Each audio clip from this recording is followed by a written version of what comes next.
பொன்னழகு பெண்முகத்தில் கண் விழுந்தால் என்னாகும் பொன்னழகு பெண்முகத்தில் கண் விழுந்தால் என்னாகும்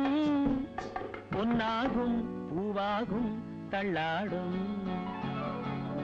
செங்கனி மங்கையின் மீது செவ்வரி வண்டாடும்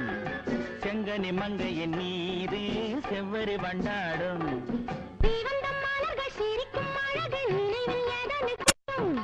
கொடுக்கும் காரங்கள் துடிக்க துடிக்க எடுத்தும் முடிக்க சொல்லும் மலர் கிள்ளலாம் கையில் அள்ளலாம் கதை சொல்லலாம் வண்ண கண்ணமெல்லாம் இன்னும் என்ன வந்துவிடு சொல்லிவிடு சொல்லிவிடு செங்கனி மங்கையின் மீது செவ்வரி வண்டாடும் செங்கனி